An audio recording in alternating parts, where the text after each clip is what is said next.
네, 요한복음입니다. 요한복음은 공간복음서, 마태, 마가, 누가에서 찾아볼 수 없는 사건들이 기록되어 있으므로 공간복음서를 보충하기 위해 쓰여진 것으로 알려지고 있습니다.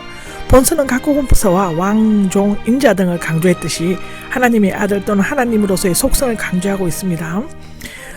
요한복음의 저자는 이름이 직접 밝혀지고 있지 않으나 예수의 사랑하시는 그 제자가 저자임이 분명한데, 그 증거로는 그는 구약에 정통하고 있었고 유대인의 절기와 풍습, 히브리어와 아랍어에 대해서 잘 알고 있습니다.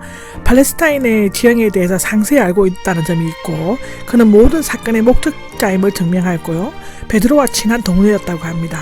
종종 요한처럼 갈릴리 어부 생활을 하는 평범하고 무식한 사람이 어떻게 복음서와 서신서를 쓸 수 있는지가에 대한 의문도 제기하기도 하지만, 그는 비교적 부유하고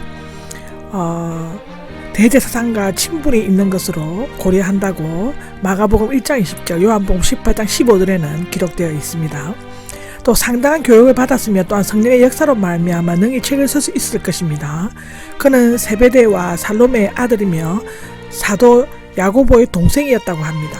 그는 제자들 중 나이가 가장 어렸고 성질이 급해서 우레의 아들이라고 불렀지만, 배나를 받아 침착하고 사색적인 사랑의 사도가 되었고 가장 오래 살았던 것으로 알려지고 있는데, 요한 저자설은 폴리카, 이레네우스 등에 의해 강력히 뒷받침되고 있다고 기록되어져 있습니다.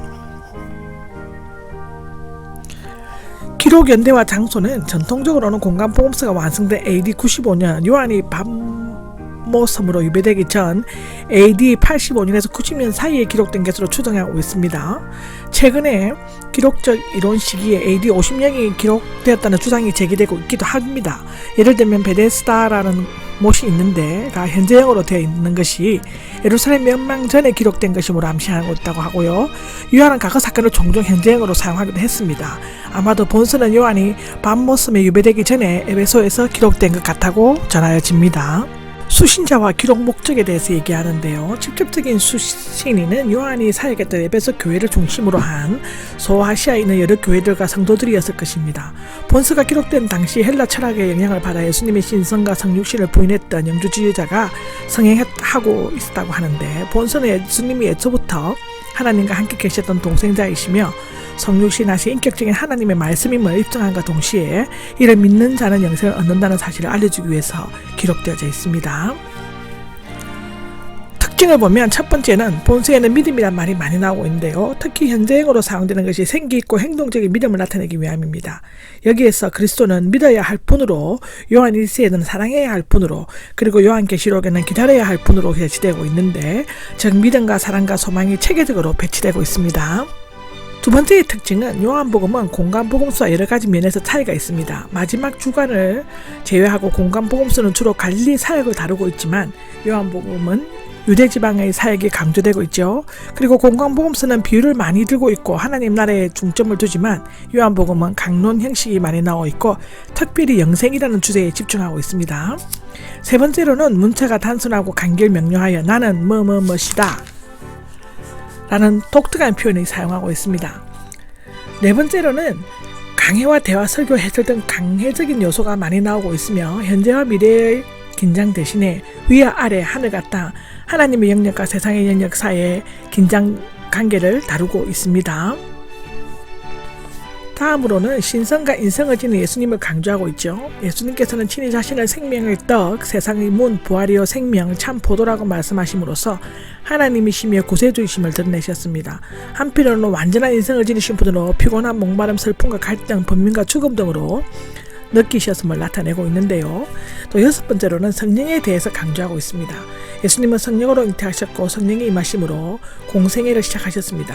그리고 부활하신 후 성령을 받으라고 말씀하셨고, 성천하시기 전에는 성령을 보내주시겠다고 약속하셨다고 사도행전 1장 4절에서 8절은 기록하고 있습니다. 요한복음 1장입니다.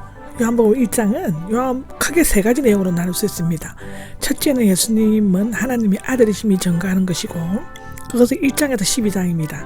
두 번째로는 예수님께서 인간의 구원을 위해 주시는 각종 계시와 교훈들, 그것이 13장과 17장에 있습니다. 세 번째로는 인간 구원을 성취하기 위한 예수님의 죽으심과 부활을 18장에서 21장에 설명하고 있습니다. 여기서 1장 1절에서 18절을 보면 요한복음의 서문이며 복음의 대주제를 명확히 밝혀주고 있습니다. 요한복음의 기록 목적은 예수님께서 그리스도이시며 하나님의 아들이심을 믿고 또 그분을 믿음으로써 그분의 이름으로 생명을 얻도록 하기 위함입니다. 요한복음 20장 31절에 나옵니다. 마태는 예수님을 유대인의 왕으로 나타내기 위해 유대 왕가, 즉 아브라함과 다윗의 족보와 동정녀 탄생 기사에 마가는 종으로 나타내기 위해 족보를 생략하고 원래 종에게는 족보가 없었으므로 세례자 요한의 전도와 예수님께서 세례받으신 일부터 시작하고 있습니다. 누가는 사람으로 나타내기 위해 인류의 조상 아담까지 거슬러 올라가고 있습니다. 그런데 요한은 예수님의 근원은 태초부터 이미 존재했던 영원한 말씀에서 출발하고 있는데 첫 시작부터 요한복음의 우주적이고 신적인 특징을 밝히고 있습니다. 이런 점에서 볼 때 마태복음은 유대적, 누가복음은 인류적, 그리고 요한복음은 우주적이라고 말할 수 있다고 기록되어져 있습니다.